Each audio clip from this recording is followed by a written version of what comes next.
You're listening to Kizuki, the podcast. I'm Mae Yoshikawa, and I define the Japanese concept of Kizuki as the following. Kizuki.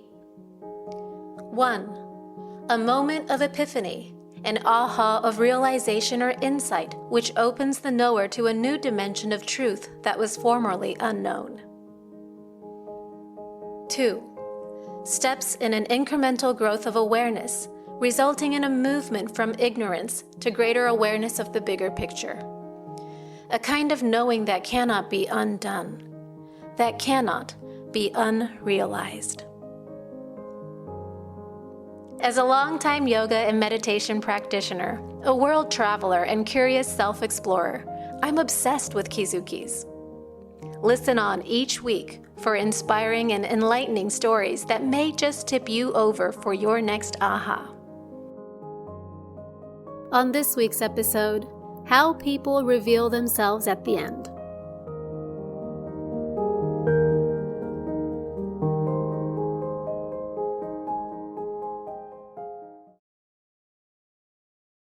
You know how, in the beginning, everyone looks good? When we meet someone for the first time, or when we start dating, or when we hire someone, we get the polished version. Their best stories, their charm, their togetherness. And of course, that's not dishonest. It's just what people do. We lead with our brightest parts. But the real revelation happens at the end. Not in the middle. Not in the getting to know you stage. Right at the end. In breakups, in divorces, when employment ends, when friendships fall apart, or when someone you love dies, and the truth of everyone around you comes rushing to the surface.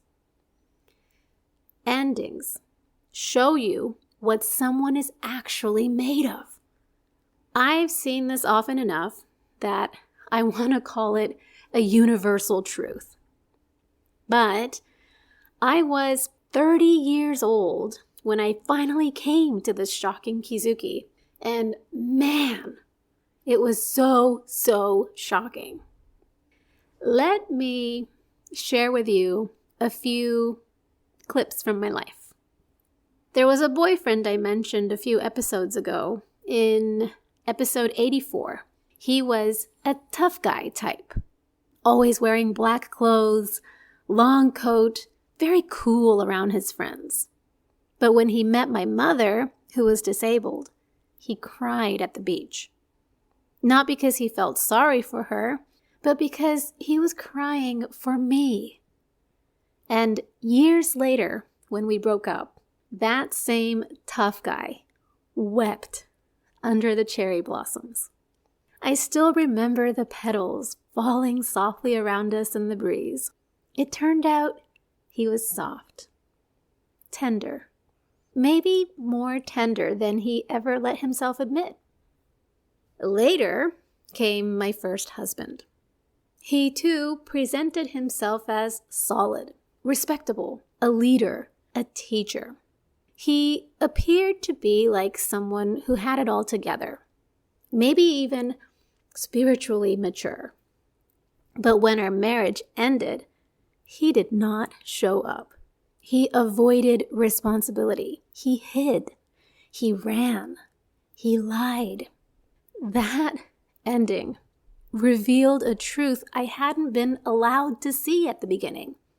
And you know what? He likely had even hid it from himself. The people around us reacted. Family and friends were enraged.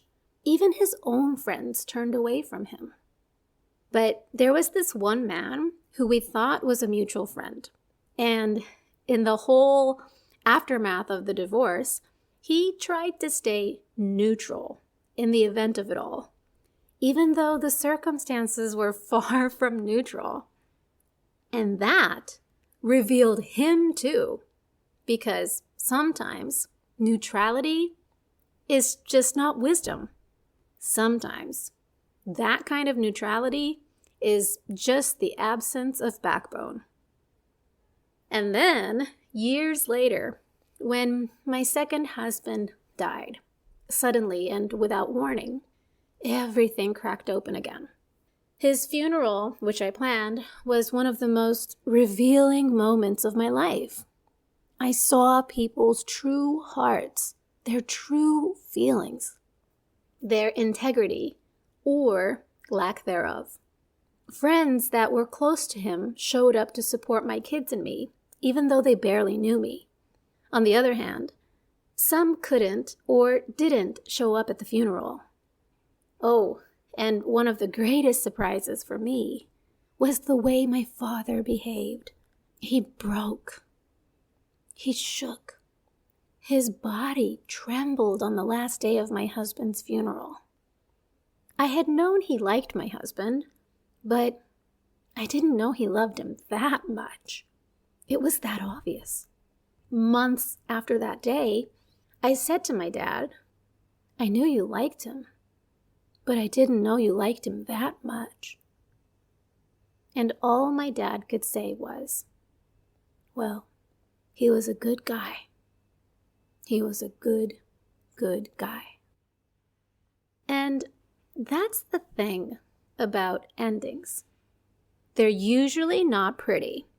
They don't always bring out the best, but they always bring out the truth. In the beginning, we see the surface. In the middle, we see glimpses. At the end, we see the whole person and exactly what they're made of. And maybe that's something we should remember when we choose someone. Oh, it's definitely a huge lesson I learned. You know, when we're considering if we want to commit, when we walk into love or business or friendship or any chapter of life with another human being, don't just ask or look at who they are at the start. Ask yourself who they might be at the end, because the end is the moment when no one can perform. The end is where the truth remains. If this episode brings you a little Kizuki of your own, it would mean so much to me if you would take a moment to leave a rating for the show or share it with a friend.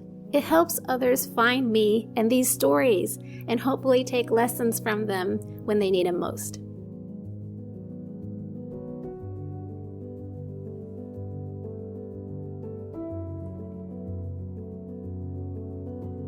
Thank you for listening.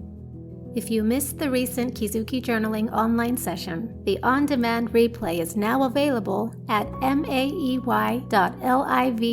under On Demand. And if you'd like to be the first to know when the next live session opens, you can sign up for my weekly newsletter at the bottom of maey.live or kizukijournaling.com.